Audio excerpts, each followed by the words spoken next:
Oke, assalamualaikum warahmatullahi wabarakatuh. Perkenalkan, nama saya Rizky Zainal Abidin dari TRO 23. Di sini saya akan mempresentasikan mengenai FVD dan motor AC induksi, di mana di sini nama kerja saya 056. Di sini ada praktikum sistem pengendali elektrik. Nah, FVD itu apa sih sebenarnya, teman-teman? Jadi FVD itu Variable Frequency Driver, yang merupakan perangkat penting dalam landscape otomasi, yang mana perangkat ini berfungsi sebagai pengontrol yang menggerakkan motor listrik dengan memvariabelkan frekuensi dan tegangan. Kemudian pada dasarnya, FVD juga menyesuaikan kecepatan motor listrik AC dengan mengubah frekuensi pasokan listrik, di mana penyesuaiannya dinamis ini menggunakan kontrol motor yang presisi, akselerasi dan deselerasi yang lancar, yang dapat meningkatkan kinerja dan umur motor secara signifikan. Selain itu, FVD juga umumnya digunakan sebagai di berbagai aplikasi, termasuk pompa, konveyor, dan juga kipas. Sehingga dengan mengendalikan kecepatan motor, FVD dapat membantu mengurangi konsumsi energi dan biaya operasional seperti itu, teman-teman. Dan di sini akan saya jelaskan lebih mendalam tentang prinsip kerjanya. FVD berbasis dengan mengubah daya AC yang masuk menjadi daya DC, lalu kembali lagi outputnya AC yang terkontrol menggunakan inverter. Kemudian proses konversinya ini akan melibatkan beberapa komponen utama termasuk pengarah, kapasitor, dan IGBT atau insulated bridge bipolar transistor, ya, yang dimana itu prinsip kerjanya FVD ini juga memiliki tiga tahapan, yaitu penyearah, penyaringan, dan inverter seperti itu, teman-teman. Dan di sini masuk apa yang diatur dari FVD tadi, yaitu motor AC induksi, yang dimana motor induksi ini merupakan motor listrik arus bolak-balik atau AC yang paling luas digunakan, yang mana penamaannya berasal dari fakta bahwa motor ini bekerja berdasarkan induksi medan magnet stator ke statornya. Ya, di mana arus rotor motor ini bukan diperoleh dari sumber tertentu, tetapi merupakan arus yang terinduksi sebagai akibat adanya perbedaan relatif antara putaran rotor dengan medan putar, atau rotating magnetic field, yang dihasilkan oleh arus stator. Kemudian motor induksi ini sangat banyak digunakan di dalam kehidupan sehari, baik di industri maupun di rumah tangga. Dan motor induksi yang umumnya dipakai adalah motor induksi tiga fase.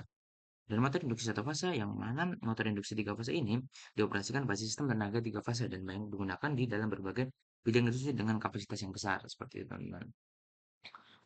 Di sini saya akan menjelaskan tentang konstruksi motor induksi, yang dimana motor induksi ini pada dasarnya memiliki tiga bagian penting, yaitu yang pertama, stator. Stator merupakan sebuah bagian yang diam dan juga mempunyai kumparan yang dapat menginduksi medan elektromagnetik kepada kumparan rotornya. Yang dimana di sini ada celah, ya celah merupakan sebuah celah udara tempat berpindahnya energi dari stator ke rotor. Yang terakhir adalah rotor merupakan bagian yang bergerak akibat adanya induksi magnet dari kumparan stator yang diinduksikan kepada kumparan rotor seperti itu, teman-teman. Oke, lanjut. Di sana ada konstruksi motor induksi. Di sini kita akan melihat ada celah udara, ada rotor, ada stator, kumparan rotor, dan ini untuk kerangka kakinya, dan ini untuk kumparan statornya.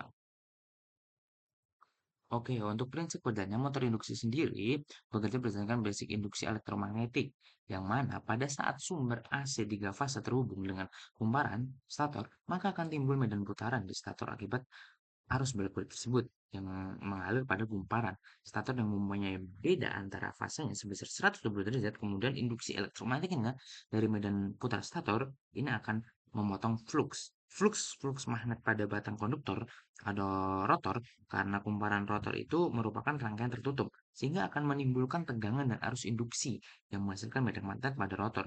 Selain itu, interaksi antara medan magnet dengan putaran stator dan juga medan magnet rotor akan menghasilkan medan magnet total. Ya, di mana karena itu dengan adanya medan magnet total, maka panjang kumparan rotor dan arus pada kumparan rotor akan menghasilkan gaya Lorentz. Dan gaya ini akan menghasilkan torsi sehingga motor dapat berputar seperti itu, teman-teman. Dan ini untuk datasheetnya. Nah, untuk praktikum nantinya yang akan saya jelaskan di belakang, di sini ada parameternya, ada sumber frekuensi, sumber start stop, batas frekuensi minimal, mode stop, time acceleration, time deceleration, jog frekuensi, itu P10, P11, P06, P02, P12, seperti itu, teman-teman. Dan bisa dilihat juga rentang ujinya 01, 23, 02, 100 Hz, naik turun dari supaya itu dari soalnya seperti itu, teman-teman. Dan ini untuk karakteristik frekuensi RPM dan arus. Kita bisa lihat ini data-datanya untuk RPM dan arusnya.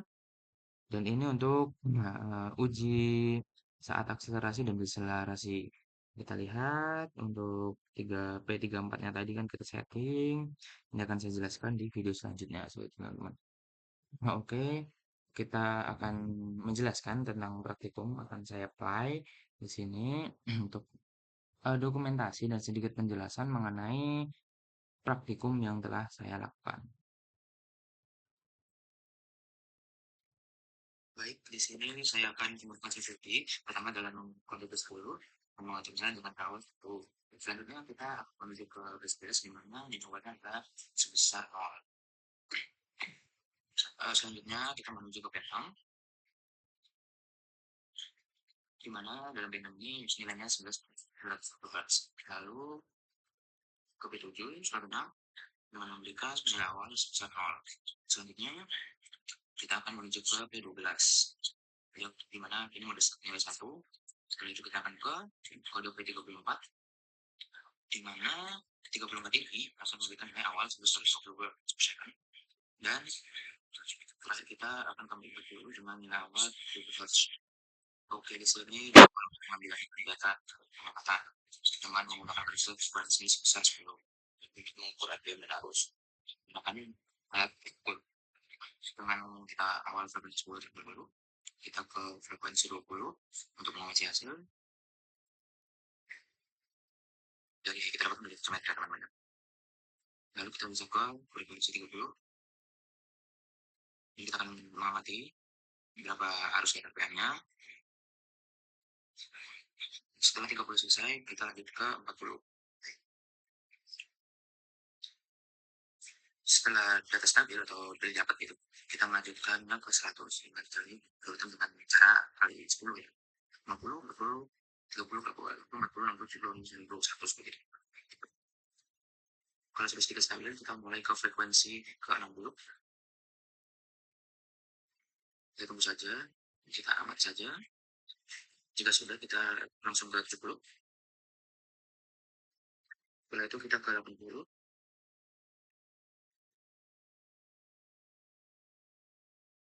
Kita amati dulu 80. Sampai pasti dulu 80. Jika sudah bagus, kita lanjut ke 90.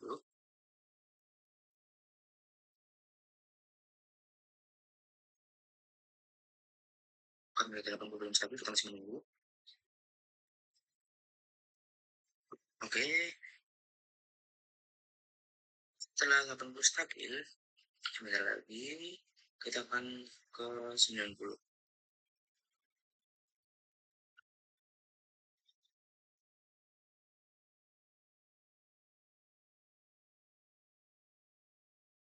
Untuk kita akan mengamati ke 90 dari tensiometer dan juga alat RPM ukurnya 90.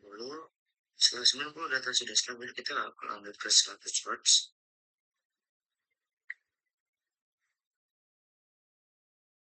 Oke. Selanjutnya di sini merupakan dengan menggunakan frekuensi sebesar 5. P34 sebesar 5, lalu P42 sebesar 5 juga,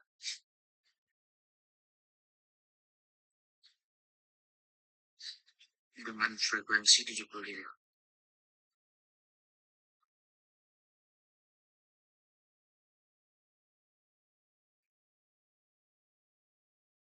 Oke, selanjutnya kita akan mencari untuk akselerasi dan dekselerasi dari 0 ke 75 dan 75 ke 0.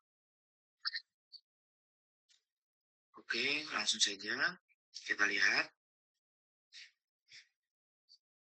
Setelah kita dapat dekat ke 42 ke 10 Hz juga, 42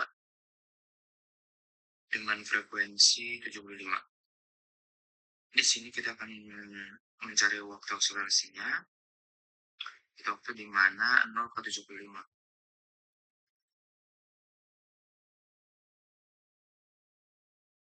Dan itu tuh mencari beberapa detik untuk waktunya 0 ke 75 seperti itu. Dan arus tertingginya berapa. Dan ini untuk waktu dekselerasinya dari 75 ke 0.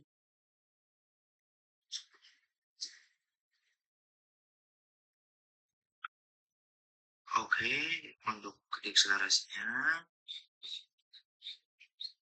dengan P34-nya 15, terus dengan P42 juga 15, dan frekuensi 75.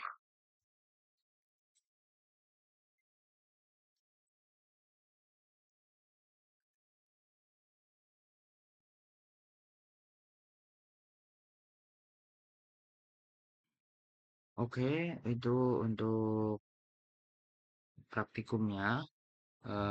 Untuk praktikumnya. Jadi, terima kasih banyak atas perhatiannya. Nah, tadi mohon maaf sebelumnya ada sedikit gangguan tentang kamera saya. Jadi harus dibersihkan tapi malah ketutup. Jadi mungkin mohon maaf sebesarnya. Terima kasih. Assalamualaikum warahmatullahi wabarakatuh.